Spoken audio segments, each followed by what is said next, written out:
சிறகடி ஆசை சீரியலோட next வீக்கோட promo பார்க்கலாமா?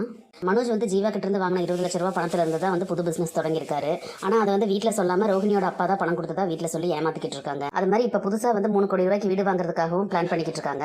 அதுக்காக கோயிலுக்கு போயிருந்த நேரத்தில் அங்க வந்து ரோஹிணி காலில் தட்டி விட்டு அபிஷேக கூட கீழே விழுந்து அபசகுணமாச்சு. அதை பார்த்த மீனா வந்து கொஞ்சம் யோசிச்சு செய்யுங்க, அபசகுணமா இருக்குதுன்னு சொல்லி அதை கூட அலட்சியப்படுத்திட்டாங்க ரோஹிணி. அப்பவுமே வந்து மனோஜ் வந்து கொஞ்சம் யோசிச்சு செய்யலாம், இல்லை நாளைக்கு வரலான்னு சொல்லும் போது ரோஹிணி வந்து திமிரா அதை வந்து அலட்சியப்படுத்திட்டு மீனாவையும் ஒரு மாதிரி பேசிட்டு போயிடுறாங்க இல்லையா? அதோட அடுத்த கட்டமா பத்திர ஆஃபீஸ்க்கு ரோஹிணியும் மனோஜும் போயிருக்காங்க. துபாயில இருந்து முத்துவுக்கு ஃபோன் பண்ண ஜீவா வந்து அங்க வந்துடுறாங்க. முத்து தான் வந்து ஜீவாவை வந்து கூட்டிட்டு வர ஏர்போர்ட்ல இருந்து. ரொம்ப நாளா ஒரு இடம் வாங்கணும்னு சொல்லிட்டு இருந்தீங்களா மேடம், அந்த இதுக்காக வந்திருக்கீங்க அப்படின்னு சொல்லிட்டு முத்து கேட்கறாரு.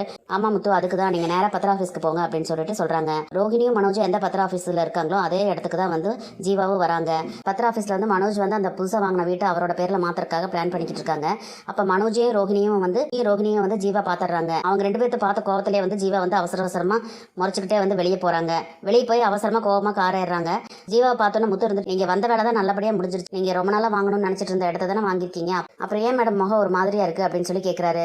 அதுக்கு உடனே ஜீவா இருந்துட்டு, நான் யார் முகத்துல முழிக்கவே கூடாது ஜென்மத்தில் அப்படின்னு சொல்லி நினைச்சிட்டு இருந்தேன், அதுகளோட முகத்திலே முழிக்க வேண்டிய சூழ்நிலை வந்துருச்சு அப்படின்னு சொல்லிட்டு சொல்றாங்க.